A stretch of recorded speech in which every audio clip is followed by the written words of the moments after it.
반갑습니다. 미풍입니다. 앞으로 10년 후에 부산 아파트의 미래는 어떻게 될 것인가?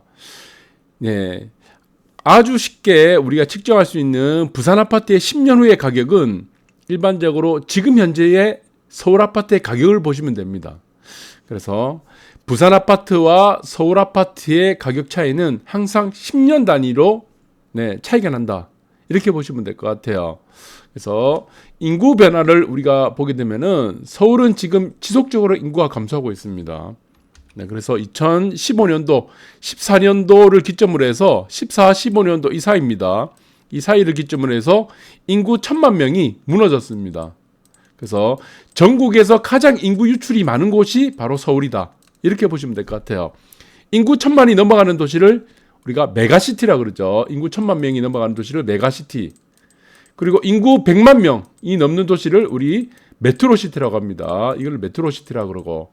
그래서 지금은 서울은 인구 1000만 명이 무너져서 메가시티가 아니다. 이렇게 보시면 될 것 같아요. 그럼 부산 인구 한번 보겠습니다. 부산 인구는 현재 또 지속적으로 인구가 감소하고 있습니다. 335만 명까지 내려왔죠. 그래서 14년도에서 15년도 사이에 350만 명에서 약 15만 명 정도가 인구가 하락을 했습니다. 그래서 서울과 부산의 공통점은 무엇이냐? 네, 서울과 부산의 공통점은 둘 다 인구가 감소하는 도시다. 그리고 서울은 수도고 부산은 제2의 도시다. 이렇게 보시면 될 것 같아요. 그래서 공통점으로 따진다면은 또 하나의 공통점은 제가 볼 때는 양극화의 속도가 다른 도시보다는 가파르게 빠르게 나타난다. 이렇게 보시면 될 것 같아요. 그래서 서울과 부산은 항상 10년 단위로 주기가 지금 엇갈리고 있습니다. 네, 이게 지금 가장 큰 차이점입니다. 그래서 서울과 부산의 가장 큰 차이점이 무엇이냐? 파동의 주기가 다릅니다. 파동의 주기, 그러니까 시간이 다르다는 얘기입니다. 그래서 부산과 서울이 같이 올라가는 시간이 얼마 안 돼요, 사실은. 그래서 서울 아파트가 하락하는 시간에는 부산 아파트가 상승하고, 부산 아파트가 상승하는 시간에는 서울 아파트가 상승하는 시간이 많았다. 이렇게 보시면 됩니다. 그리고 또 하나의 특징은 10년 후에 부산 아파트의 가격을 알고 싶으면요. 이거 딱 정확합니다. 지금의 서울 아파트 가격을 보시면 됩니다. 지금 당장, right now. 그래서 지금 아파트의 서울 가격은 10년 후에 부산 아파트의 가격이다. 왜? 주기가 지금 시간 차이를 두고 우리가 파동의 주기가 다르기 때문에 이 가격 차는 항상 어떻습니까? 2에서 2.5, 2에서 2.5배 순서로 우리가 진행되어 왔습니다. 가격 차이 정도가. 이게 딱 맞습니다. 10년 단위로 우리가 보시면은 부동산은 10년 단위로 2.5배 정도 상승하죠. 네, 2.5배에서 많이 나오게 되면 3배 정도 상승하는데 이게 부산과 서울의 시간차가 있다 보니까 그것이 반영되는 것이 결국에는 부산입니다. 대충 2배에서 아니면 3배 사이. 이렇게 보시면 될 것 같아요. 그러면은 마찬가지로 여러분들 지금 양극화가 굉장히 심화되고 있는데 양극화가 나오는 이유가 있습니다. 지금 서울과 5대 광역시 사이에서도 양극화가 나오지만 서울에서도 양극화가 굉장히 심하고 양극화가 나오는 가장 큰 이유 중에 하나는 해당 도시의 인구가 감소하기 때문입니다. 그게 가장 결정타다 이렇게 보시면 될 것 같아요. 그래서 부산 아파트는 전국에서 가장 많이 양극화가 극심한 도시 중에 하나입니다. 비율로 보면은 서울 인구 감소폭, 감소율로 보면은 서울과 부산이 거의 비슷합니다. 비슷한데 서울이 인구가 감소하는 폭을 보나 인구가 감소하는 율로 봤을 때는 숫자 말고 에서는 거의 비슷한데 부산은 오히려 더 양극화가 전국에서 가장 높은 도시 중에 하나죠. 서울도 양극화는 어마무시합니다. 그러나 부산의 양극화는 이 차이 1분 이하 5분 이하의 차이를 보시면은 가장 극심한 도시 중에 하나다. 그래서 서울과 부산에 또 양극화가 있죠. 그리고 서울은 서울 내에서도 양극화가 있고 부산은 부산 내에서도 양극화가 존재합니다.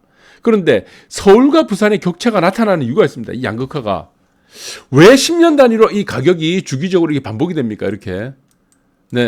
그래서 이 서울과 부산의 차이는 주로 50% 정도라고 보시면 돼요. 일반적으로 전 세계 도시들 보면은 수도 그리고 우리가 보시면은 2대 도시가 있습니다. 2대 도시의 가격 차이는 대략 80% 선입니다. 네, 미국이든 미국은 뭐 워싱턴이 워낙 가격이 낮고 실질적으로 경제 수도라고 하는 우리가 뭐 맨하튼, 뭐 뉴욕이 되겠죠. 그래서 다른 나라 일본도 마찬가지고 중국도 마찬가지고 모든 나라 유럽도 마찬가지입니다. 그래서 수도 일대 도시와 일대 도시라고 하죠. 일대 도시와 이대 도시의 차이는 80%인데 지금 서울의 부산과의 가격 차이는 50%예요. 이게 굉장히 심하다는 얘기입니다. 가격 차이가. 자, 그 이유를 보시면은 서울 중심 수도권 1극 체제입니다. 지금 대한민국은 모든 것이 서울에 집중돼 있어요. 그 다음에 수도권. 그러다 보니까 서울과 부산의 차이가 50% 정도로 벌어질 수밖에 없던 이유들 중에 하나였다. 그리고 두 번째 이유는 지방분권이 돼야 됐죠. 그 다음에 지역 균형 발전이 실패했습니다. 이거 계속 실패해요. 그래서 모든 중심을 전부 다 서울로 중심으로 하는 겁니다. 서울. 이런 부분들이 지금 지역 균형 발전에 실패하는 요인이 되고 지방분권도 실패하게 되고 그러한 결과로 서울과 부산의 가격 격차는 모든 전 세계 국가들 중에서는 가장 큽니다. 50% 이렇게 보시면 될 것 같아요. 그리고 부산의 가장 비싼 아파트들 보면은 마찬가지죠. 이게 10년 전 가격이나 20년 전 가격, 30년 전 가격이나 똑같습니다. 어떻게 똑같냐? 서울과 부산의 가격 차이가 2배. 항상 이 수준으로 갔습니다. 2배 차이. 그러니까 부산 아파트 가격은 서울 아파트의 50%라는 얘기입니다. 이렇게 보시면 돼요. 그 상위권 아파트들을 그렇게 분류를 하는 게 맞다고 보는 거죠. 그래서 지금 부산의 가장 비싼 아파트 국평 기준으로 하면 18억 3천, 뭐 17억 정도 이렇게 돼 있죠. 지금 서울의 아크로 리버파크는 46억 정도 하는데 일반적으로 강남권에 있는 아파트들 보시면은 대부분 35억에서 36억 합니다. 최고가 순서를 봤을 때는 거의 엇비슷하게 보시면은 뭐 2.5배, 두 배에서 2.5배 정도 차이가 난다고 보는 거죠. 10년 전에도 똑같았습니다. 서울의 가격 차이가 이렇게 나타났기 때문에 그러면 앞으로 어떻게 될 것인가를 우리가 쉽게 유추할 수 있다는 겁니다. 항상 서울과 부산의 가격이 50% 나타났으니까 그럼 10년 후에 서울 아파트의 가격만 보면 되겠죠. 그리고 10년 후에 우리 부산 아파트의 가격은 서울 아파트의 지금 가격이다 이렇게 보시면 되고 시급 변화도 마찬가지입니다. 지금 10년마다 시급은 계속 2배에서 2.5배 정도 계속 상승을 해왔습니다. 그리고 미래 예상 시급을 봐도 10년 단위로 보시면은 2030년입니다. 앞으로 10년 후 정도 보면은 뭐 2032년 지금 2022년이니까 이 가격대는 지금 시급이 최소 16,000원. 그러니까 화폐가 우리가 시급을 받는 화폐로 받겠죠. 이것들이 최소 2배가 오른다.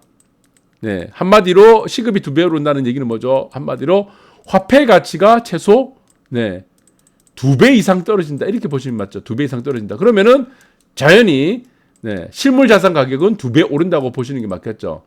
그래서 서울과 부산의 가격 차가 항상 2배 차이 나는 것 같아요.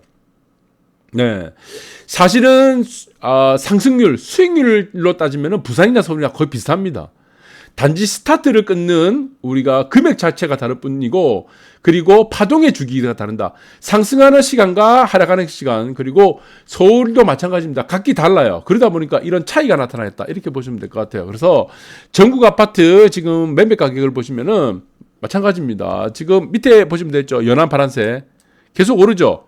이 올라가는 이유 중에 하나가 있죠. 첫 번째는 무엇입니까? 화폐 가치 하락. 화폐 가치의 하락이다. 그리고 여기서 마찬가지입니다. 이제 물가. 이런 것들이 물가에서 반영되는 거죠. 그러면은 부동산 가격이 아파트 가격이 내려가는 요소들이 무엇입니까? 가장 결정적인 이유가 디플레이션입니다. 인플레이션이 아닌 디플레이션. 현금의 가치가 올라가는 경우입니다. 이 경우고 또 하나의 경우가 있죠. 무엇입니까? 해당 지역 내 공급입니다. 공급.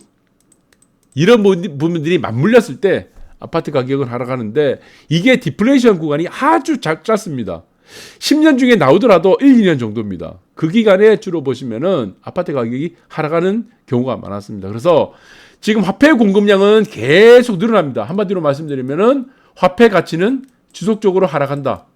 그리고 최저신급을 앞으로 지금 변화되는 모습들을 유추해 봤을 때도 10년 후에 서울 아파트 가격은 저는 뭐 압구정이라든가 뭐 한강변은 100억은 넘어갈 것 같아요. 기본적으로.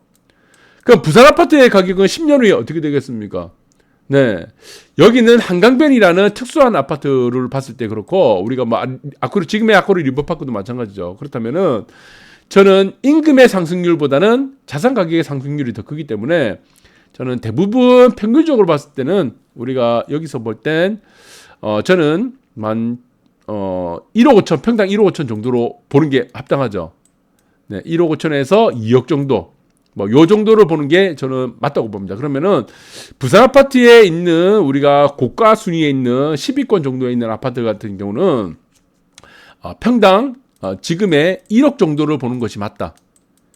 그러면 답이 나왔습니다. 부산 아파트의 10년 후의 가격, 그리고 그 아파트들에 있어서의 가격들은 상당한 양극화를 진행될 가능성이 크다. 그러면은 부산 아파트 쪽에 있는 우리가 선호도가 높은 지역에 있는 아파트들은 대부분이 뭐 상위 10위권 안에 10위권 안에 있는 아파트들의 경우는 평당 1억 정도는 무난하게 도달할 가능성이 크다라는 것들을 우리가 지금 객관적인 자료를 통해서 확인할 수 있을 겁니다. 그럼 이거에 대한 정답은 10년 후에 우리가 확인하면 되겠죠. 네. 그래서 지금 서울의 강남권에 있는 우리가 주요 선호도가 높은 곳들의 가격이 평당 1억이니까 앞으로 10년 후의 가격을 지금 서울의 가격으로 보는 것이 가장 합리적이다. 이렇게 보시면 될 것 같습니다. 감사합니다.